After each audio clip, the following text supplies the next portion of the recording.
যোগ্যদের অবস্থান প্রত্যাহার করলেন যোগ্য শিক্ষক অধিকার মঞ্চের কাজে যোগ দেওয়ার ঘোষণা করলেন যোগ্য শিক্ষকরা। গরমের ছুটির পর ফের আন্দোলনের ডাক। প্রতিনিধি সুদীপ্ত এই মুহূর্তে আমাদের সঙ্গে রয়েছেন। সুদীপ্ত, আন্দোলন প্রত্যাহার হয়েছে, তাহলে কি এই প্রত্যাহার সাময়িক?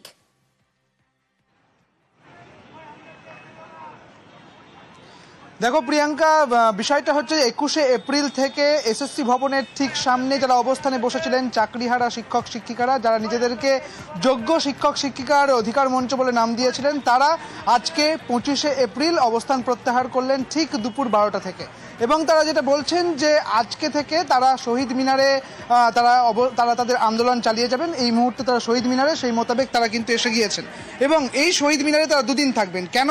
তার কারণ যে 17,000-এর যে তালিকা তৈরি করা হয়েছে স্কুল শিক্ষা দপ্তর ডিআই অফিসে পাঠিয়ে দিয়েছে, সেই তালিকায় গড়মিল রয়েছে।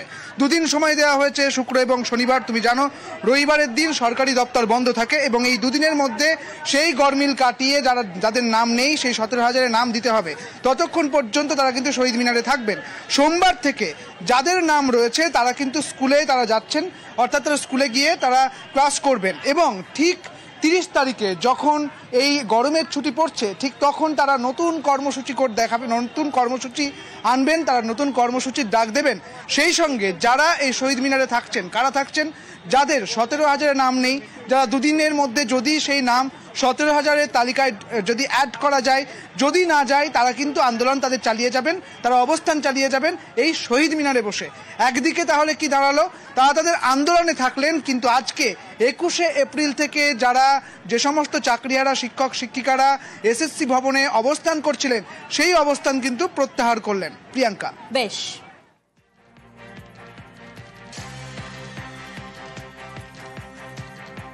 সবচেয়ে বড় ব্যাপার সেটা হচ্ছে আমাদের যেহেতু নাম এসে গিয়েছে, আমাদের স্কুলে একবার ভিড়তেই হবে, কারণ 30 তারিখ থেকে স্কুল বন্ধ হয়ে যাবে, গরমের ছুটি। তাই তার আগে স্কুলে যাওয়াটা আমাদের দায়বদ্ধতা। তাই স্কুল যাওয়ার একটা বার্তা আমরা দিচ্ছি আপনাদের মধ্যে থেকে। 29 তারিখ পর্যন্ত আমরা স্কুল করব, 30 তারিখ থেকে ছুটি হবে। তাই এই ছুটির মধ্যে আমরা আবার আন্দোলনে নামবো। তাই এখন এই জায়গা থেকে আমরা আমাদের আন্দোলনটা প্রত্যাহার করছি। দেখুন, এসএসসির গাফিলতির কারণে শুধুমাত্র আমাদের অনেক যোগ্য শিক্ষক শিক্ষিকাদের নাম নেই। সবাই আমরা চেষ্টা করেছি আধিকারিকদের সঙ্গে কথা বলার, তো তারা বলেছেন যে আমরা দুদিনের মধ্যে এটা ব্যাপারটা ঠিক করে দেব এবং সোমবার থেকে স্কুল জয়েন করব। তারপরে দেখি যদি দুদিনের মাথায় ঠিক না হয় তাহলে আমরা একটা আরো বৃহত্তর আন্দোলনের দিকে ডাক দেবো। কারণ আমরা একজনও চাই না যে একটা যোগ্য শিক্ষক শিক্ষিকার চাকরি যাক। দেখুন, আমাদের প্রধান দাবি হলো আমাদেরকে পুনর্বহাল।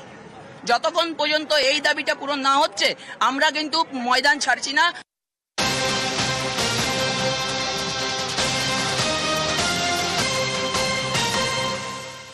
অবস্থান প্রত্যাহার যোগ্য শিক্ষক অধিকার মঞ্চের অবস্থান প্রত্যাহারে খুলল রাস্তা, খুলে গেল করুণাময়ী যাওয়ার রাস্তা।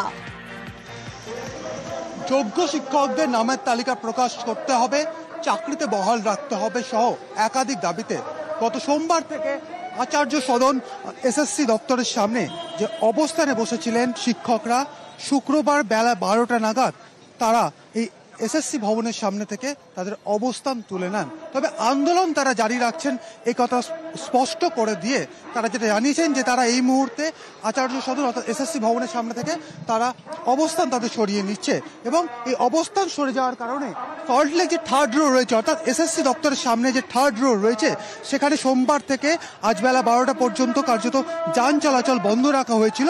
আজ অবস্থান উঠে যাওয়ার পর এখানে যান চলাচল আবারও শুরু হয়েছে, অর্থাৎ থার্ড রোয়ের উভয় মুখে, অর্থাৎ উইপ্রো মোড় থেকে করুণাময়ীর দিকে, অন্যদিকে করুণাময়ী থেকে উইপ্রো যাওয়ার যে রাস্তা, দুটো রাস্তাতেই এই মুহূর্তে যান চলাচল করছে। তবে জানিয়ে রাখবো যে আন্দোলনকারীদের একাংশ এই মুহূর্তে আচার্য সদনের সামনে একদম রাস্তার এক পাশে তারা এই মুহূর্তে অবস্থান চালিয়ে যাচ্ছেন। অন্যদিকে যারা যোগ্য শিক্ষক তারা এখান থেকে তাদের অবস্থান তারা তুলে নিয়েছেন এবং তারা শহীদ মিনারে তাদের অবস্থান চালাবেন এবং তাদের আন্দোলন চালিয়ে যাবেন। তবে আজকে বেলা 12টা নাগাদ যোগ্য শিক্ষকদের অবস্থান এই রাস্তা থেকে সরে যাওয়ার পর এই থার্ড রে আবারও যান চলাচল শুরু হয়েছে। ক্যামেরায় কাঞ্চনের সঙ্গে অমিত, নিউজ 18 বাংলা, সল্টলেক।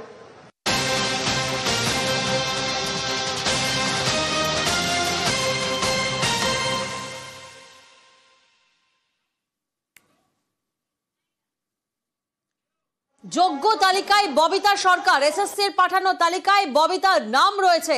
আরো একবার আপনাদের জানাবো, যোগ্য তালিকায় নাম রয়েছে ববিতা সরকারের, এসএসসির পাঠানো তালিকা, আর সেই তালিকায় নাম রয়েছে ববিতা সরকারের। স্কুলে স্কুলে যোগ্যদের তালিকা। প্রতিনিধি শুভঙ্কর এই মুহূর্তে আমাদের সঙ্গে রয়েছেন। শুভঙ্কর। প্রিয়াঙ্কা, তোমাকে জানিয়ে রাখি, কোচবিহারের মেখলিগঞ্জ মহকুমার যে ইন্দিরা গার্লস হাই স্কুল আছে, এই স্কুলে চাকরি করতেন মেখলিগঞ্জের বিধায়ক পরেশ অধিকারীর মেয়ে অঙ্কিতা অধিকারী।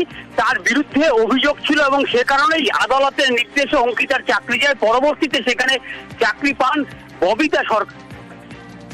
দেখা যায় যে তার মূল্যায়নে ভুল হয়েছে, সেই জন্য আদালতের নির্দেশে ফের ববিতার চাকরি চলে যায়। কিন্তু সম্প্রতি 2016 সালের প্যানেলে যে যাদের চাকরি বাতিল হয়েছে, পরবর্তীতে যে নতুন তালিকা এসেছে স্কুলে স্কুলে যোগ্য শিক্ষকদের, সেই তালিকায় দেখা যাচ্ছে ববিতা সরকারের নাম, এবং এই ঘটনা ইতিমধ্যে শোরগোল পড়ে গিয়েছে। কি করে একজন ববিতা সরকার তার চাকরি চলে গিয়েছে, তার নাম আবার কি করে যোগ্যদের তালিকা এলো, গোটা বিষয়টি নিয়ে ববিতা সরকার অবশ্য জানিয়েছেন যে তিনি দেখেছেন, এবং গোটা বিষয়টি নিয়ে ববিতা সরকার এই বিষয়টি কিভাবে দেখছেন শোনাবো আপনাদের। দেখুন, আমার নাম আসছে সেটা আমিও শুনেছি, তো আমার কাছে তো লিখিত কোনো নির্দেশ আসেনি, আর ডিআই লিস্ট আমি এখনো দেখিনি। কিন্তু আমার যেহেতু চাকরি একবার চলে গিয়েছিল এবং আমার জয়েনিং লেটার যতক্ষণ না আসবে আমি তো চাকরিতে জয়েন করার আইনত ভাবে অধিকারী নই। তবে সুপ্রিম কোর্টের নির্দেশে ওরা তালিকা বানিয়েছে, সেই তালিকায় আমার নামটা আসছে, তার জন্য তো আমাকে একটা কিছু লিখিত নির্দেশ দিতে হবে যে আমি যোগ্য বা আমার যোগ্যতার কোনো ওরা প্রমাণ পেয়েছে। থেকে আমার স্কুলে জয়েন করা উচিত কি উচিত না সেটা নিয়ে আমি এখনো আইনত পরামর্শ নিচ্ছি। মারধর করে জমি লিখিয়ে নেওয়ার অভিযোগ, এই সেই জমি যেটা লিখিয়ে নেওয়ার অভিযোগ সামনে আসছে, আর এই ঘটনায় গ্রেফতার হয়েছে প্রাক্তন পঞ্চায়েত সদস্য সহ 4 জন। উত্তর 24 পরগনার ঘোলার যোগেন্দ্রনগরের ঘটনা। দীর্ঘদিন ধরে জমি বিক্রির জন্য চাপ দেওয়ার অভিযোগ আসছে স্থানীয় এক নেতার বিরুদ্ধে। প্রতিনিধি সুবীর এই মুহূর্তে আমাদের সঙ্গে রয়েছেন। সুবীর, কতটা দাপুটে এই নেতা, কে বা কার মদতে তার এতটা দাপট? দেখো, তোমাকে জানিয়ে রাখি, বিলকান্দা 2 নম্বর পঞ্চায়েতের অন্তর্গত যোগেন্দ্র এলাকা আছে। যোগেন্দ্রনগর এলাকাতে কিন্তু একটি জমি ছিল, এবং শ্যামনগরের এক বাসিন্দা বলাই মজুমদার, তার কিন্তু এই জমি ছিল, এবং সেই জমি বিক্রি, অর্থাৎ জমি বিক্রির জন্য চাপ দেওয়া হচ্ছিল, এবং অভিযোগ উঠছিল ওই পঞ্চায়েতেরই প্রাক্তন পঞ্চায়েত সদস্য পরিমল হালদারের বিরুদ্ধে। এবং গতকাল কিন্তু তাকে তুলে নিয়ে গিয়ে তার বাড়ির সামনে তাকে কিন্তু আটকে রেখে মারধর করা হয়, এবং মারধর করে তাকে জোর জবরদস্তি জমি সই করে লিখিয়ে নেওয়ার অভিযোগ ওঠে এই প্রাক্তন পঞ্চায়েত সদস্যের বিরুদ্ধে। এবং এই প্রাক্তন পঞ্চায়েত সদস্য, বর্তমান যিনি পঞ্চায়েত সদস্য রয়েছেন ময়না হালদার, তার কিন্তু স্বামী। এবং এই অভিযোগ যখন এই বলাই মজুমদার ঘোলা থানায় অভিযোগ দায়ের করে, অভিযোগের ভিত্তিতে গতকাল গভীর রাতে একবার আমরা শুনে নিই এই অভিযুক্ত নেতা পরিমল হালদার, তার স্ত্রী কি বলছেন। আমি সঠিক বলতে পারছি না, আমি এখন পর্যন্ত কোনো খবর পাইনি। আপনার স্বামীকে তো গ্রেফতার করেছে পুলিশ। আমি সঠিক ঠিক জানি না, আমি জেনে নিই তারপরে বলবো। সুবীর, আবারও তোমার থেকে জানার চেষ্টা করবো, স্ত্রী তিনি বলছেন তিনি কিছুই জানেন না। দেখো, একদমই ঠিক। তার স্ত্রী যিনি রয়েছেন তিনি বলছেন যে তিনি এই বিষয়ে কোনো রকম কোনো কথা বলতে পারবেন না, তিনি এই বিষয়ে কিছু জানেন না। কিন্তু এই যে ঘটনা, অর্থাৎ তার যে স্বামীকে গ্রেফতার করা হলো এবং ঘোলা থানা পুলিশ যে তার স্বামীকে গ্রেফতার করলো, এই নিয়ে কিন্তু যথেষ্ট শোরগোল পড়ে গিয়েছে গোটা এলাকাতে। এবং এই যে পরিমল হালদার যাকে পুলিশ গ্রেফতার করেছে, তাকে কিন্তু তাকে তার সহ এবং আরো যে 3 জন, মোট 4 জনকে ঘোলা থানা পুলিশ গ্রেফতার করেছে, এবং 10 দিনের পুলিশি হেফাজতে আজকে তাকে ব্যারাকপুর আদালতে পাঠানো হবে। এবং খর্দর বিধায়ক যিনি রয়েছেন সমুদ্র চট্টোপাধ্যায়, তার সঙ্গে যখন আমরা যোগাযোগ করেছিলাম, তিনি এই গোটা ঘটনা কিন্তু দুর্ভাগ্যজনক বলেছেন। তিনি বলেছেন ঘটনা বলে মন্তব্য করেছেন খর্দা বিধানসভার বিধায়ক শোভনদেব চট্টোপাধ্যায়।